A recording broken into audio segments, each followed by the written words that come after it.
Hi అండి, మేమైతే last year పూరిలో July 7th జరిగే రథయాత్రకు వెళ్ళాం. ఈ రథయాత్రలో రథంలో ఊరేగించేవి ఉత్సవ విగ్రహాల లేకుంటే గర్భగుడిలో ఉన్న మూల విరేటన అనేది అయితే మనం క్లియర్ గా తెలుసుకుందాం. పూరిలో జగన్నాథుని ఆలయంను ఇంద్రద్యుమ్నుడు అనే మహారాజు కట్టించారు. ఈ ఆలయం ఒరిస్సా రాష్ట్రంలో బంగాళాఖాతం తీరాన ఉన్న పూరి పట్టణంలో ఒక ప్రాచీన మరియు ప్రముఖమైన హిందూ దేవాలయం. ఈ ఆలయంలో విగ్రహాలు చెక్కతో తయారు చేసి చతుర్దశ భువనాలను వీక్షించడానికి అన్నట్టుగా ఇంతంత కళ్ళతో మాత్రమే ఉంటాయి. అభయహస్తం వరదహస్తం కనిపించవు.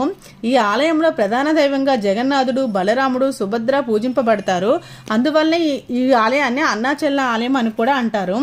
దేశంలో ఎక్కడా లేని విధంగా పూజలు అందుకుంటున్నా ఇక్కడ ఈ దారుదేవతా మూర్తులను 8, 12 లేదా 19 సంవత్సరాలకు ఒకసారి మార్చి నూతన దేవతామూర్తులను ప్రతిష్ఠిస్తారు.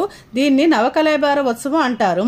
ఈ ఆలయంలో జరిగే ఉత్సవాలు అన్నింటిలోకల్లా ముఖ్యమైనది జగన్నాథ రథయాత్ర. ఏ హిందూ ఆలయంలోనైనా సరే ఊరేగింపు నిమిత్తం మూల విరాట్ని కదిలించరు. అందుకు ఉత్సవ విగ్రహాలు ఉంటాయి. అలాగే ఊరేగింపు సేవలో ఏటా ఒకే రథాన్ని వినియోగిస్తారు. కానీ ఈ పూరి జగన్నాథ ఆలయంలో మాత్రం బలభద్ర, సుభద్రతో సహా ఈ ఆలయంలో కొలువై ఉన్న జగన్నాథుని ఏడాదికి ఒకసారి గుళ్ళో నుంచి బయటకు తీసుకువచ్చి భక్తులకు కనువిందు చేస్తారు. ఊరేగించేందుకు ఏటా కొత్త రథాలు నిర్మిస్తారు.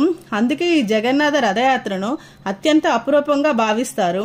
ఈ ఉత్సవం ప్రతి సంవత్సరం ఆషాఢ శుద్ధ విద్యా రోజున ప్రారంభమై 3 కిలోమీటర్ల దూరంలో గుండిచాదేవి ఆలయాన్ని వరకు సాగుతుంది. ఆ తర్వాత సుభద్ర, బలభద్ర సమేత జగన్నాథుని ఉత్సవమూర్తులను బహుదయాత్ర పేరిట తిరిగి పూరి ఆలయానికి చేరడంతో ముగుస్తుంది. ఇది 12 రోజుల పాటు జరిగే ఉత్సవం. ఈ యాత్రకి 2 నెలల ముందే నుండే దీనికి సంబంధించిన ఏర్పాట్లు మొదలవుతాయి. మీకు కనుక నా వీడియో నచ్చితే లైక్ చేయండి, కామెంట్ చేయండి, సబ్స్క్రైబ్ చేసుకోవడం మర్చిపోకండి.